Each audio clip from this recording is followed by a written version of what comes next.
بسم اللہ الرحمن الرحیم۔ سیرت طیبہ صلی اللہ علیہ وسلم، سبق نمبر 74۔ سن ہجری 5 کے اندر کئی اہم واقعات پیش آئے، ان میں سے ایک واقعہ غزوہ بنو مستلق کہلاتا ہے۔ اس سفر میں اکثر علماء کے نزدیک تیمم کی آیت نازل ہوئی کہ جہاں پر پانی نہ ملے یا مرض کی وجہ سے پانی کا استعمال تکلیف دہ ہو تو آدمی بجائے وضو کے تیمم کر لے۔ غالباً اسی سفر میں ایک اہم واقعہ یہ پیش آیا کہ مدینہ منورہ کے منافقین نبی کریم صلی اللہ علیہ وسلم کو اذیت دینے میں لگے رہتے تھے کہ آپ کو کسی طرح اذیت پہنچے۔ اتفاق ایسا ہوا کہ سفر میں حضرت عائشہ صدیقہ رضی اللہ عنہا آپ کے ساتھ تھی۔ قافلے کا رات کو پڑاؤ تھا۔ جب صبح سویرے چلنے کا اعلان ہوتا تو طریقہ یہ تھا کہ استنجا وغیرہ سے فارغ ہو کر سفر شروع کرتے، تو حضرت عائشہ صدیقہ رضی اللہ تعالی عنہ استنجے کے لیے تشریف لے گئی۔ وہاں ان کا ہار گر گیا۔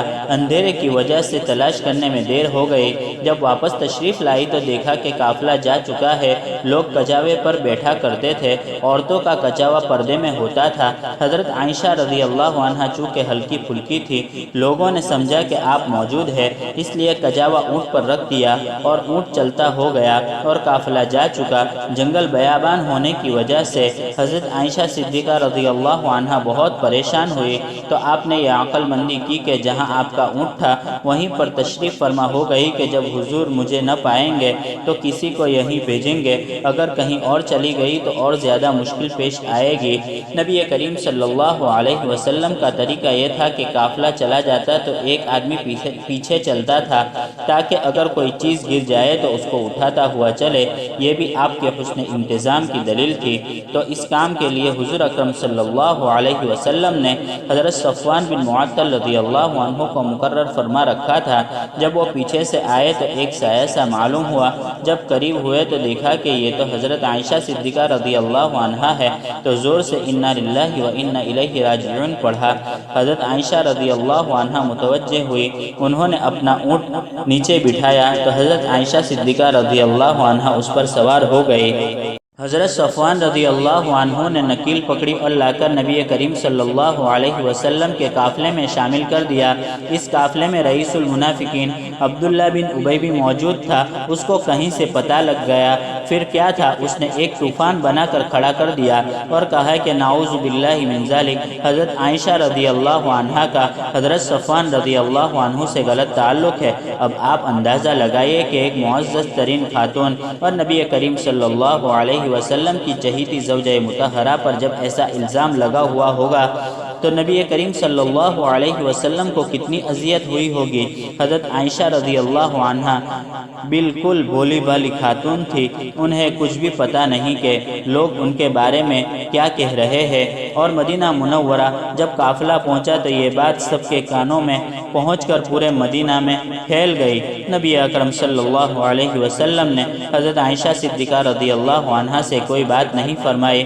ایک مہینہ ایسے ہی گزر گیا، لیکن حضرت کا انداز یہ تھا کہ خیریت وغیرہ تو معلوم کرتے، لیکن پہلے جیسی بشاشت نہیں تھی۔ حضرت عائشہ صدیقہ رضی اللہ تعالی عنہ فرماتی ہے کہ میں سمجھ نہیں پا رہی تھی کہ کیا بات ہے۔ ایک دن ایسا ہوا کہ حضرت عائشہ صدیقہ رضی اللہ تعالی عنہ قضاء حاجت کے لیے جنگل جا رہی تھی۔ اس زمانے میں گھروں میں بیت الخلا تو تھے نہیں۔ ان کو لے جانے کے لیے ام مصطح نامی ایک عورت متعین تھی۔ ساتھ جاتے جاتے ایسا ہوا کہ انہوں نے پردے کے لیے جو چادر اوڑھ رکھی تھی، اچانک اس میں ان کا پیر پھسل کر گرنے کے قریب ہو گئی تو ام مصطح نے یہ جملہ کہا، تعیس مصطح، مصطح برباد ہو۔ مصطح ان کے صاحبزادے تھے۔ یہ عبداللہ بن ابی کے کہنے میں آ کر حضرت عائشہ رضی اللہ عنہا کے خلاف مہم چلائے ہوئے تھے۔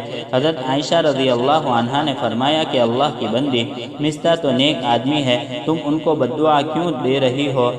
ام مصطح نے کہا کہ تمہیں معلوم نہیں اس نے کیا کیا افواہیں پھیلا رکھی ہے، اور کہا کہ وہ تمہارے بارے میں ایسا ویسا کہتا ہے۔ حضرت عائشہ رضی اللہ تعالی عنہ فرماتی ہے کہ اس وقت مجھے معلوم ہوا کہ نبی کریم صلی اللہ علیہ وسلم کا یہ رویہ میرے ساتھ کیوں ہے۔ میرے پیروں کے نیچے سے تو زمین نکل گئی، اور میں نے نبی اکرم صلی اللہ علیہ وسلم سے اجازت لی کہ میں اپنے والدین سے ملنے کے لیے جانا چاہتی ہوں۔ حضرت نے اجازت دے دی۔ فرماتی ہے کہ میرا حال تو یہ تھا کہ روتے روتے میری آنکھوں کے آنسو خشک ہو چکے تھے، کیونکہ میرا اللہ جانتا ہے کہ میرے وہم و گمان میں بھی کبھی غلط بات نہیں آئی، اور پیغمبر کی زوجہ مطہرہ کے دل میں ایسی بات کا آنا ناممکن ہے۔ اللہ تعالیٰ نبی کو بھی باعزت رکھتے ہیں اور نبی کے گھر والوں کو بھی باعزت رکھتے ہیں، ان پر کوئی انگلی اٹھا نہیں سکتا، اور ان منافقین خبیثوں نے یہ وبال کھڑا کر دیا تھا۔ ایک دن کا واقعہ ہے کہ نبی اکرم صلی اللہ علیہ وسلم حضرت عائشہ صدیقہ رضی اللہ عنہا سے ملنے کے لیے ان کے گھر تشریف لائے، اور حضرت عائشہ رضی اللہ عنہا کو بلایا اور فرمایا کہ عائشہ دیکھو، انسان بہرحال انسان ہے، اگر کوئی غلطی ہو گئی ہو تو اقرار کرنے میں عافیت ہے۔ تو حضرت عائشہ فرماتی ہے کہ میری آنکھوں سے آنسو خشک ہو چکے تھے، میں نے اپنے والد حضرت ابوبکر صدیق رضی اللہ عنہ سے کہا کہ آپ جواب دیجئے، انہوں نے کہا کہ میری ہمت نہیں۔ والدہ ام رومان سے کہا کہ آپ جواب دیجئے، تو انہوں نے بھی کہا کہ میری ہمت نہیں۔ تو حضرت عائشہ رضی اللہ عنہا نے خود جواب دیا اور فرمایا کہ حضرت میں اس موڑ پر ہوں کہ اگر یہ کہوں کہ میں اس سے بری ہوں، یعنی سچ بولوں تو آپ یقین نہیں کریں گے، اور اگر جھوٹ بولوں تو ہو سکتا ہے آپ کے دل میں یقین آ جائے، اس لیے میں تو یہ کہتی ہوں کہ فصبر جمیل واللہ المستعان علی ما تصفون، یعنی میں صبر کرتی ہوں اور اللہ ہی سے مدد چاہتی ہوں۔ فرماتی ہے کہ میں نے تو یہ جواب دے دیا، لیکن اسی حالت میں نبی اکرم صلی اللہ علیہ وسلم پر وحی کی کیفیت طاری ہو گئی، اور جب آپ فارغ ہوئے تو آپ کے چہرے پر مسکراہٹ تھی، اور حضرت عائشہ رضی اللہ عنہا کی برات میں قرآن پاک کی سورہ نور کے اندر 2 رکوع نازل ہوئے، اور جن لوگوں نے آپ پر بہتان لگایا تھا ان کی سخت ترین مذمت کی گئی، اور جن لوگوں نے بہتان پھیلانے میں اپنا کردار ادا کیا تھا ان کے اوپر حد قذف جاری کرنے کا اعلان کیا گیا۔ جب آیت نازل ہوئی اور اللہ تعالیٰ کی جانب سے براءت ہوئی تو حضرت عائشہ صدیقہ رضی اللہ عنہا فرماتی ہے کہ میں یقین کرتی تھی کہ میری براءت ہوگی، لیکن مجھے یہ اندازہ نہیں تھا کہ اللہ تعالیٰ قرآن کریم میں میری براءت کرے گا۔ وحی بھی ہو سکتی تھی، فرشتے بھی آ کر کہہ سکتے تھے، لیکن اللہ تعالیٰ کو آپ کا اعجاز فرمانا تھا۔